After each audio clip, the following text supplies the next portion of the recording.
Hello everyone and welcome back to another AFK Journey video. In this video we're going to be going through the top Supreme Arena defenses I've come up with for this week for free to play, mid-level, and also pay to win. Now in this week we have symmetrical map layout, so you can just copy the formation ID in the corner and immediately have the teams all set up to go. Now in this week we have the unique map effect, which is the Dunlingr effect, reducing energy recovery of all allies. However, your rearmost ally will have the lowest amount of reduction, so they will be recovering energy the fastest in comparison to your other allies, and also getting a shield periodically. So that's just something to keep in mind, and this will be on both map 1 and map 2 where this effect is active.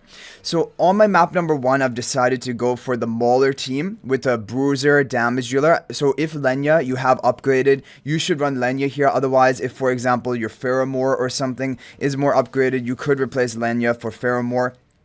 That would be fine, but overall Lenya is going to be better. You could even run something like Pang. That would be completely good.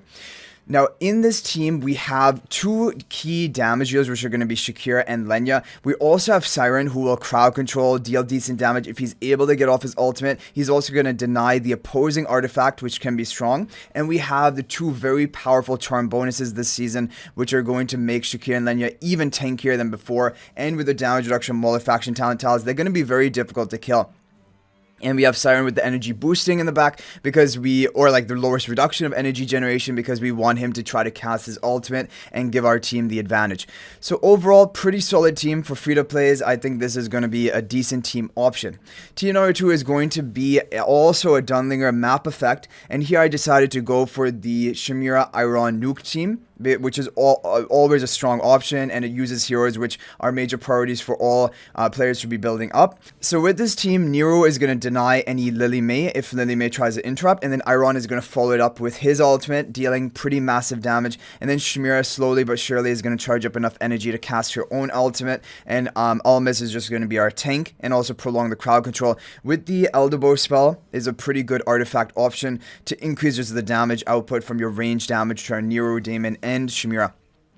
So overall, I think this is going to be a pretty good team as well. And then team number 3 is going to be the stall-oriented team, which is Bonnie, Lily May, and then we also have Ludovic. So I have Thorin's Soul Pacting to protect Ludovic for as long as possible. Tassi immediately is going to be healed up a bit by Ludovic to get the haste buff from Ludovic's charms, and Bonnie and Lily May are going to be on the faction talent tiles. Both of them are going to be a little bit difficult to kill because Bonnie can keep jumping to safety. Lily May goes into rainstorm ballet, so that is the whole idea behind this basically team.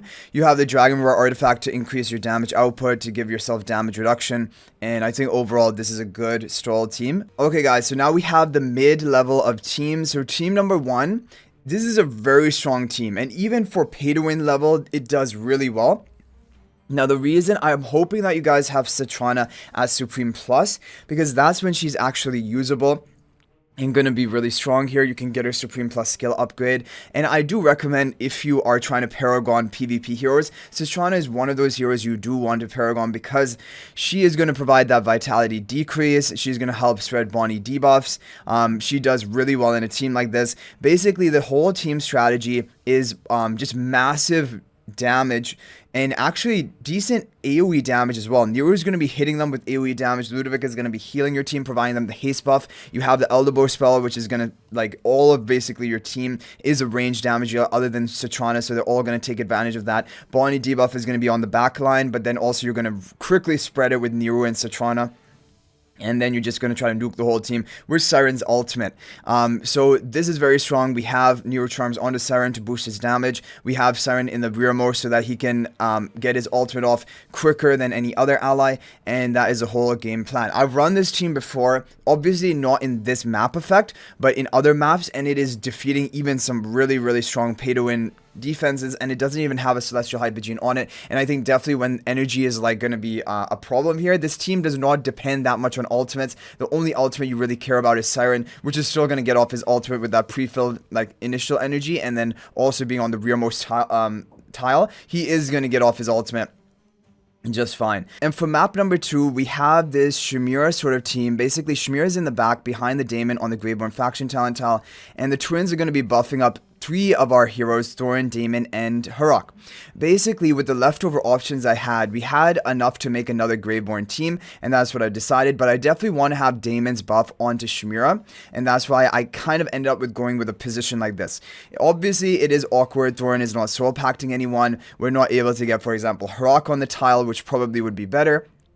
But for the limitations we have, I do think this is going to be a good option. And the idea is we have Guardian spell that is going to protect our team for long enough. Hopefully, Shamir is going to be able to get off her ultimate. She is the rearmost, so she's not going to be suffering as much of that energy regeneration reduction. And then Harok hopefully can get snowballed with the Guardian spell that will protect him, hopefully for long enough, and the Stellar Bomb from the twins. But basically, that is going to be the game plan with a team like this. Overall, I think, yeah, it is awkward positioning, but I think is making use of heroes pretty well that you would have left over, and I think it can probably do pretty decently.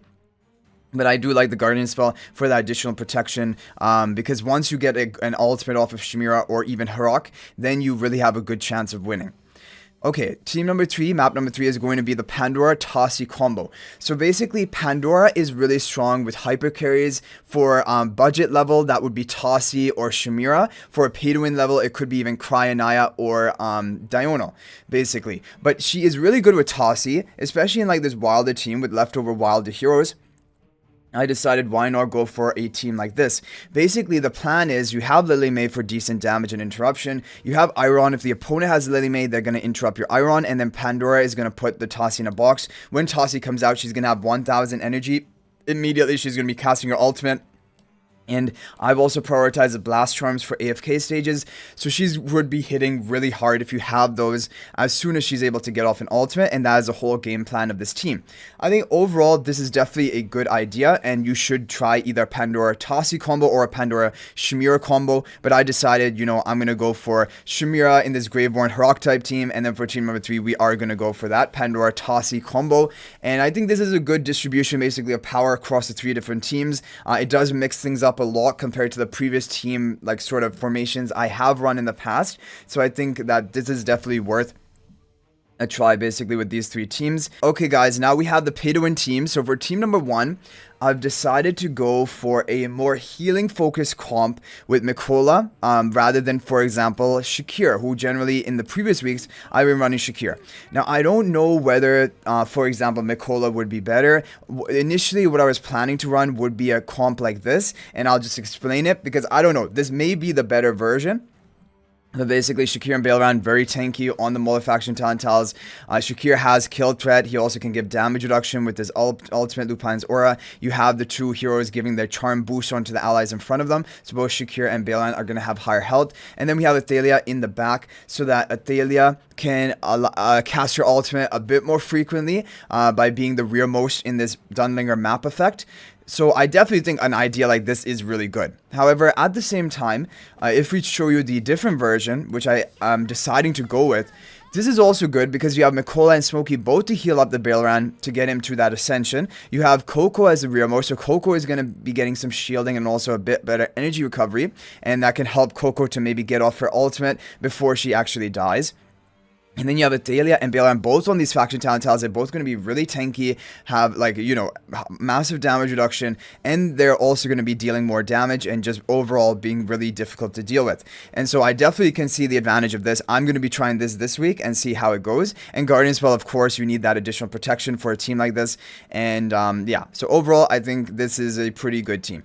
Team number 2 is going to be, so this is actually a team I was running kind of in the previous week, of course, with a different formation. This team is good because it's using heroes which are all strong together. Kulu provides a range defense buff for your allies. However, if you want to use a team like this, let's say you don't have Kulu, but you probably have, like, if you're going to run a team like this, you probably have Cryanaya Fresto, then you can replace Kulu for something else. You can replace Kulu for any basically other Celestial Hypergene hero, but you really want to have both Cryanaya and Siren on these faction talent tiles in the back. I think that is really important, and also Ludovic to heal them if you're going to go for a team comp like this.